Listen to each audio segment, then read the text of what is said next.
Talaga nga namang Holy Land kung maituturing itong Davao. Talagang nakakagulat, guys. Yung revelation ni Zaldico, ni Congressman Zaldico, na napakasigurado siya. 99% sure na nakatanggap daw ho ng 51 billion budget. Billion, guys, ha? 51 billion budget itong si Paulo Duterte. Ako ay nagtatanong lamang and I hope na sana bigyang kasagutan at bigyang linaw ho ni Paulo Duterte itong isyong ipinupukol sa kanya. Basahin natin itong balita, guys. Oh. Davao, Holy Land, no more. Zaldico digs into reports of Paulo Duterte's 51 billion district allocation. Talagang kung totoo man ho ito, talagang masasabi ko na totoo ho ang akusa ng taong bayan sa kanila na sila ay money-eating eagle ng Davao. Kasi napaka walang hiya nito, guys. Grabe ho yung ginawang pangwawaldas ng pera ng bayan. Sa last 3 years na ito, guys, ni Digong.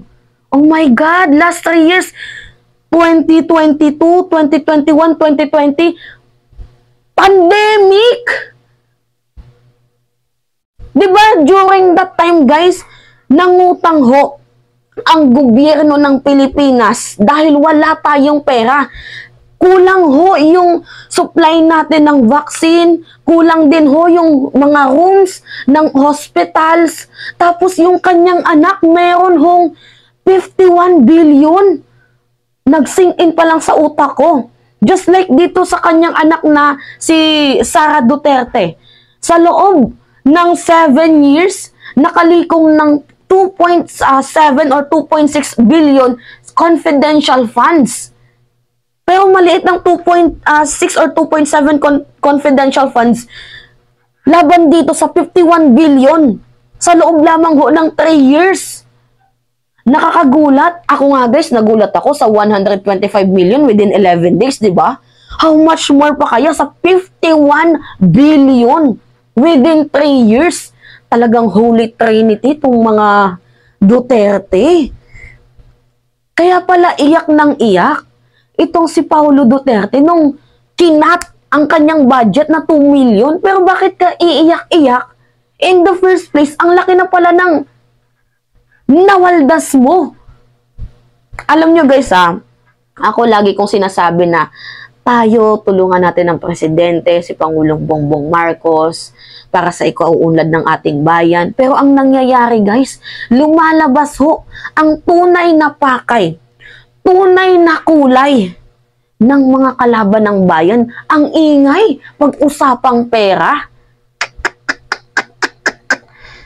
Ano pa kaya yung mga issue nila? Ano? Guys, drug war, formally, 125 million confidential funds, tapos 51 billion within 3 years, tapos ang sagot, ito lang, pulburon. Imbes na sagutin yung mga issue, naghahanap kayo ng ibang issue para matakpan yung issue nyo. Grabe. Grabe. Ngayon, ang tanong ko dito, sa first district, yan, tanong ko sa mga taga Davao, naramdaman nyo ba ang 51 billion? Wala na bang traffic dyan? Parang Imperial Manila na ba ang Davao? Wala na bang baha dyan? Grabe. Nakakalugmo to, guys. Pangbababoy sa taong bayan sa huling 3 taon. Kasi ito yung balita, guys, ito yung reference ko sa inyo. Kakapanood ko pa lang nito. At ako'y nagulat kasi galing ako, guys, sa dentist ko kasi nagpa-adjust ako. So, sabi ko, baka mamaya na lang ako mag-content. And kanina habang nandun ako sa pila, nakita ko tong balitang to. Kakauwi ko pa lang. Ano pa lang oras ngayon? 7:00. Ay, naku, grabe. Pilipinas, tumanggap ng 51 billion pesos na alokasyon si Congressman Pulong Duterte sa huling 3 taon ng Duterte administration. Yan ang sinabi sa D0H ni House Appropriations Committee Chairperson at ako Bicol, Congressman Elizalde Co, matay sa pakikipag-ugnayan niya sa Department of Budget and Management at Department of Public Works and Highways. Ayon kay Congressman Co, very historical ang sobrang paglobo ng pondo sa unang distrito ng Davao City. Dokumento na lang umano ang kanyang hinihintay mula sa DBM at DPWH. Pero kinumpirma na umano ito ng mga kagawaran sa kanya. DBM naman, I think, they're going to issue formal and totoo rin daw po, and gusto ko lang sana magkaroon ng formal na dokumento just to make sure na itong pero on the phone they confirm na nagulat din po na masyadong malaki, very historical itong sobrang paglobo ng pondo sa first district ng Davao City. Pag nakikita nyo dyan sa itong lista, almost lahat po yan na Mindanao. Kaya nagtaka ho talaga ako na sana dapat wala na hong baha sa Davao City kung nagamit po yun ng tamang naiplano. Naiplano po ng todo sa Davao City ang itong mga pondong ko. Grabe! Grabe talaga, guys. Nakakagulat kasi imagine tingnan nyo nagkaroon ho siya sa last, guys pinakalas na to. 25 billion. May 13 billion pa, may 1.9 billion at may 1 billion. Siya lang yung may pinakamalaki yung second district. Pinakamataas 5 billion. 5 lang. Tapos 2. Tapos siya may 13, may 25 billion, naka-flash naman sa screen, di ba? Yawa. Grabe, kung totoo man ho. Ito ako'y nagtatanong lamang.